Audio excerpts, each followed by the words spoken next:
fans ni na Paolo Abilino ay hindi talaga naniniwala na hiwalay na sina Janine Gutierrez at Paolo Abilino.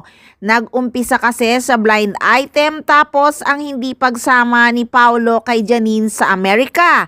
At pag-iwas ni Janine sa isang interview na pag-usapan si Paolo Abilino.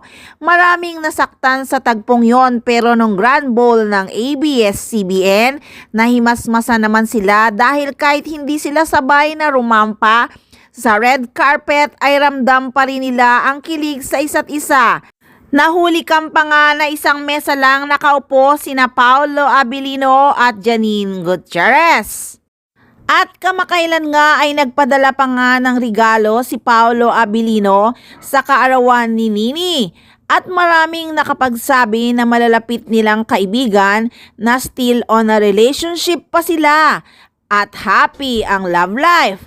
At ayon pa nga sa mga fans, bakit walang magtangkang manligaw kay Nini?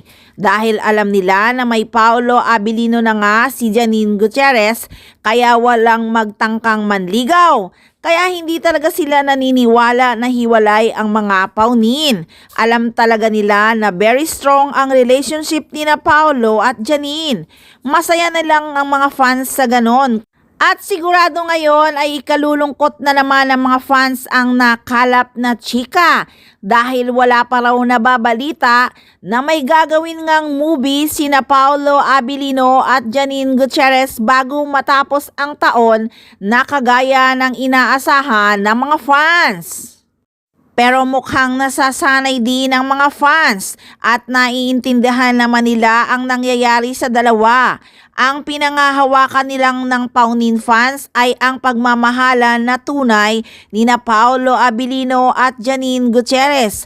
At yung noted na sinabi ni Paolo Abilino noon, yun na lang ang pinanghahawakan nila na ikinakilig talaga nila nung sinagot ni Paolo Abilino ang sinabi ni Janine Gutierrez na pag nagpakasal siya ay pang forever na.